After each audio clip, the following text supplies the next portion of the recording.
আসসালামু আলাইকুম। আমি আরিফ আহমেদ, পড়াশোনা করছি চট্টগ্রাম বিশ্ববিদ্যালয়ে। আজকের ক্লাসে আপনাদেরকে স্বাগতম। আজকে আমি ব্যাকরণ অংশের সমাস নিয়ে আলোচনা করব।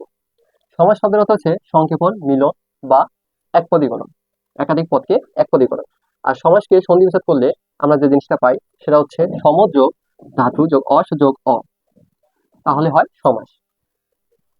সমাসের সংখ্যায় আমরা বলতে পারি যে একাধিক পদকে এক পদে পরিণত হওয়াকে সমাস বলে। যেমন আমরা বলতে পারি সিংহাসন। সিংহাসনটা কি? একটা সমাস। এটাকে আমরা যখন ব্যাস বাক্য করি তখন হয় সিংহ চিহ্নিত আসন। এটাকে বলা হয় ব্যাস বাক্য। আর এটার মিলনকে বলা হয় সমাস।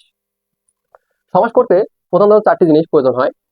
এক হচ্ছে সমস্ত পদ, সমসমান পদ, ব্যাস বাক্য, পূর্বপদ বা পরপদ, যাকে আমরা উত্তর পদও বলে থাকি। সমাসের উদ্দেশ্য, বাক্যকে সংক্ষিপ্ত করাই হলো সমাসের প্রধান কাজ বা প্রধান উদ্দেশ্য। নতুন ব্যাকরণ অনুযায়ী সমাস প্রধানত 4 প্রকার, আর পুরাতন ব্যাকরণ অনুযায়ী সমাস 6 প্রকার। আমরা পুরাতন ব্যাকরণ অনুসরণ করেই পড়ানোর চেষ্টা করছি। দ্বন্দ্ব সমাস, অব্যয়ভাব সমাস, কর্মধারায় তৎপুরুষ ও দ্বিগু, এরপর আছে বহুব্রী সমাস। এখন আমি আপনাদের সামনে আলোচনা করবো কোন সমাসের কোন পদ প্রধান। যেমন দ্বন্দ্ব সমাস, দ্বন্দ্ব সমাসের হচ্ছে উভয় পদ প্রধান। উদাহরণস্বরূপ বলতে পারি তাল ও তমাল। এইটারও যেরকম প্রাধান্য আছে, এটারও সেরকম প্রাধান্য আছে। এই দুইটা মিলে হয় তাল তমাল, যেটাকে আমরা বলি দ্বন্দ্ব সমাস। তারপর অব্যয়ভাব সমাস, যার পূর্বপদ প্রধান। উদাহরণ দেখলে আমরা বুঝতে পারি আমরণ, মরণ পর্যন্ত। এটার মধ্যে হচ্ছে পূর্বপদ প্রধান। কর্ম, কর্মধারায় তৎপুরুষ ও দ্বিগু সমাসের পরপদ প্রধান। সেক্ষেত্রে আমরা উদাহরণ দেখলে বুঝতে পারি যে কাঁচা মিঠা, যা কাঁচা তাই মিঠা। এখানে মূলত পরপদ প্রধান, সেটাই বোঝানো হয়েছে।